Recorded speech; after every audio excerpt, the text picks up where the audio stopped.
Let's face it, improvising over jazz standards will not be the easiest thing you've ever done in your life. And especially if you're a beginner, someone trying to get started with jazz, it can be kind of overwhelming. And maybe you've heard me say stuff like learn jazz solos by ear, take licks in all 12 keys, and all these other things that you're just overwhelmed and you're thinking, I just want to get started right now. What are the basics of what I need to do? Well, in this video, that's exactly what I'm going to tell you.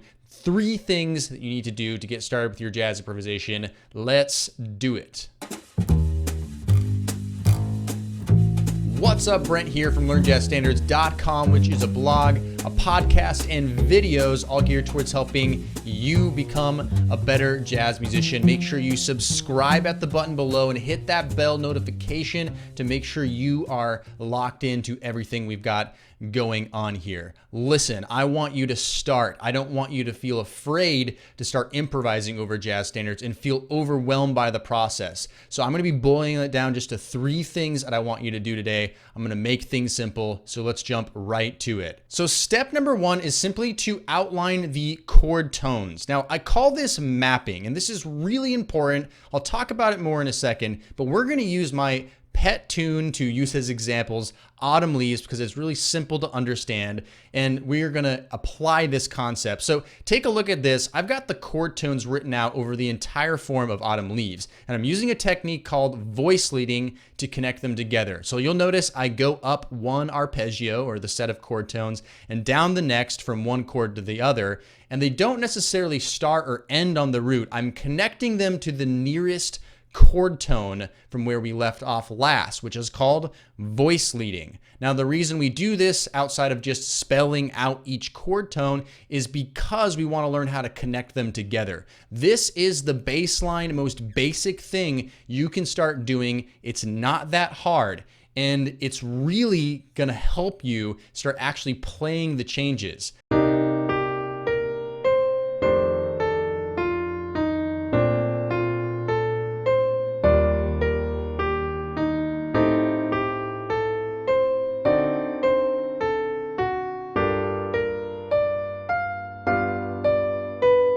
Now, let me address the elephant in the room really quick. The first thing I said was not start playing these scales over top of these chords. Now, why didn't I say scales? Because scales are not going to help you outline the chord changes. Scales are just too many options, too many notes. And by boiling things down just to the chord tones, it makes it way easier. And just try this for a second. Like, don't forget about scales for a little bit. I'm not saying they're bad. I'm not demonizing them. You can use them. They can be helpful, but just try improvising only using chord tones over the form of Autumn Leaves. Just try it. Seriously.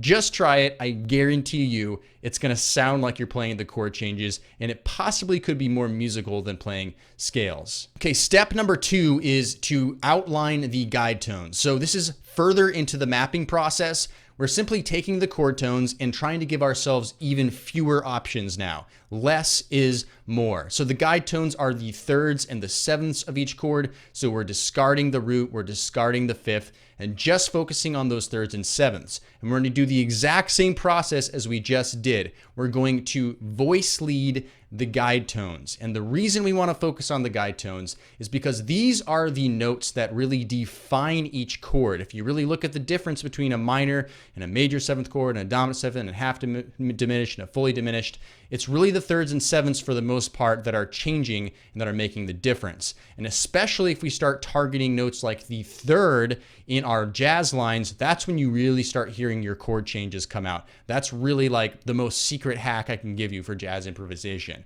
So it's going to sound something like this.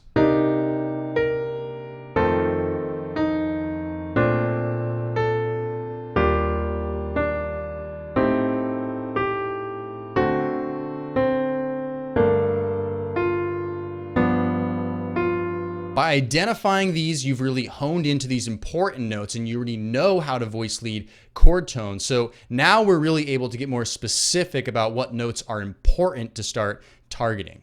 All right, I only have one more thing left to do, and this is really actually applying some jazz language. So it's really simple. All you really need to do is just listen to a recording or find a book of licks or just create one for yourself even, and just take one chord progression out of that song and just play a musical idea over it, okay? So you can learn it, you can compose it on your own. So in this case, Autumn Leaves is really big for 2-5-1 chord progressions. Those are the most important chord progressions in jazz. So would it be a good idea to learn some jazz language over a 2-5-1? Well, the only thing you need to do is learn one idea. You don't have to learn a million ideas, because you can take that one idea and morph it and change it and just change. You can make it like 10 ideas just out of one idea as inspiration. So for example, this is one 2-5-1 lick I play all the time as an example because it's such a great one for outlining the chord changes.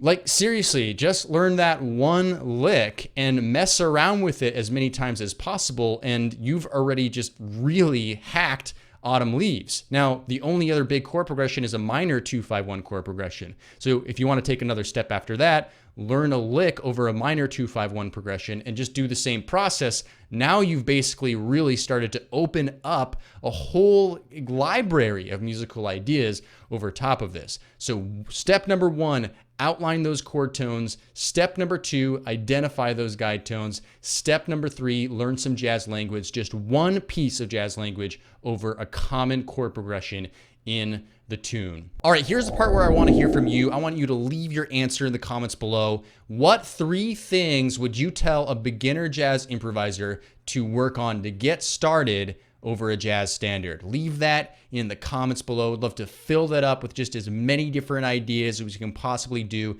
I love hearing other people's opinions. Now, of course, if you really want to start taking your jazz skills to the next level and get a little bit more down to earth and in depth, then I would suggest my free mini course, Accelerate Your Jazz Skills. Go to accelerateyourjazzskills.com and get signed up for that and get started. I hope to see you in that one. All right, now before I go, I want to tell you something really sad, and that is whenever someone decides not to like this video, a bad musical idea is played somewhere in the world. And you know, we really don't want more bad musical ideas in the world. So please like this video at the button below, give it a heart, give it a like, and we want to just fill the world with more musical ideas that are pleasant to the ears. And that's all for today's video. Thanks for listening, thanks for hanging out, and please subscribe, and I'll see you in the next video.